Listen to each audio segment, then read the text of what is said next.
Si tocarte el culo, que no te toque el culo, hombre. Pues no lo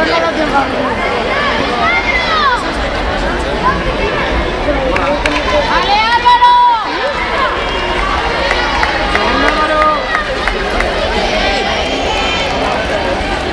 ¿Has visto a Álvaro por tomar? ¡Marta! Sí, igual lo que pasa es que le pide al club 20 euros. Creo que ya se avanzado.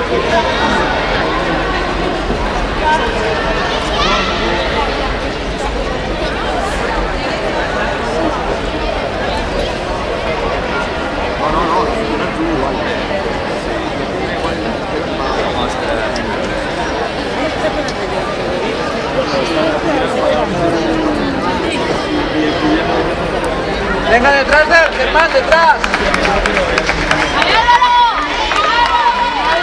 Uno detrás de él. Venga.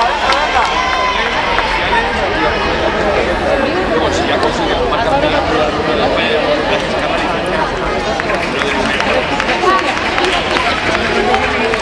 ¿Primero o segundo? Primero. No, primero o segundo, que me que todavía no ha corrido. Cuando llegue de aquí, no le suena nada. ¿Qué ha pasado? ¿No está mirando el vídeo y no lo he visto? ¡Ay, pobre! ¿Qué ha pasado? Se ha hecho daño.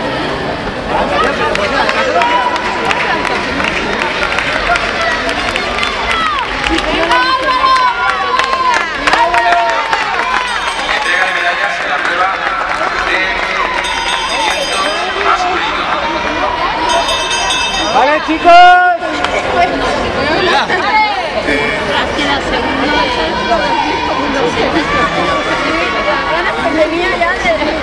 Comenzamos con el tercer clasificado, que es el atleta del Club Campanar, Santiago Félix. Que realizó una marca de 1:30:12.